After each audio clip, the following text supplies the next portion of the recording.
లకు మెగా అభిమానులకు నమస్కారం. మా ఎస్విసి సంస్థకి రామ్ చరణ్ గారికి, చిరంజీవి గారికి ఎంతో అనుభవ సంబంధం ఉంది. మా ఇద్దరి మధ్యలో చరణ్ గారికి నా మధ్యలో మంచి రిలేషన్షిప్ ఉంది. నేను అభిమానించే హీరోల్లో రామ్ చరణ్ గారు ఒకరు. ఆయనని అవమానపరచడం కానీ, ఆయనని కించపరచడం కానీ నా జన్మలో నేను ఎప్పుడు చేయను. నేను ఇచ్చిన ఇంటర్వ్యూలో ఆయన గురించి చిన్న మాట దొర్లినా అది నా తప్పే.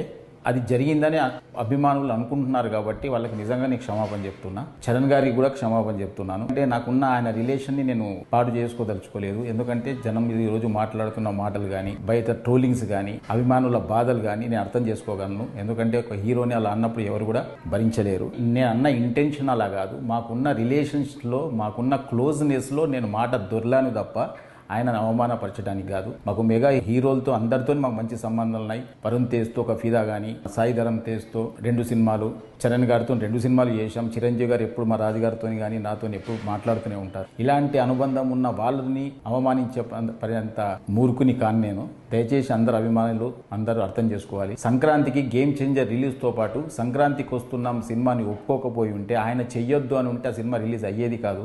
ఆ రోజు ఆయన మనసు గొప్పది కాబట్టి ఆ రోజు ఇబ్బందులో ఉంటారేమో ఫైనాన్షియల్గా అనుకుంటూ కూడా ఆయన, ఎందుకంటే పెద్దగా బడ్జెట్ అయిన సినిమా కాబట్టి మీరు మంచిగా దీన్ని కూడా రిలీజ్ చేసుకోండి అని ఒక గొప్ప మనసుతో ఒప్పుకున్న వ్యక్తి ఆయన. ఆయనను ఎందుకు అవమానపరుస్తాం? దయచేసి నేను ఆయన మాటలు కానీ అపార్థం చేసుకుంటే ఫ్యాన్స్కి అందరికీ నేను క్షమాపణ చెప్తున్నా. దయచేసి మా రిలేషన్ పాడు చేయొద్దు. మాకు మళ్ళీ నెక్స్ట్ ఒక ప్రాజెక్టు రెడీ అయింది. నెక్స్ట్ చరణ్ గారితో సినిమా తీయబోతున్నాం. అలాంటిది అనవసరంగా మా ఇద్దరి మధ్య ఈ అభిప్రాయ భేదాలు తీయకండి అని అందరినీ వేడుకుంటున్నా. చూసిన ఆంధ్ర ప్రేక్షకులందరూ కూడా గమనించాలి. నాకు చరణ్ గారికి మంచి రిలేషన్ ఉంది. నేను ఆయన గురించి ఎప్పుడు తప్పు మాట్లాడను. ఇచ్చిన ఫస్ట్ ఇంటర్వ్యూ కాబట్టి కొంచెం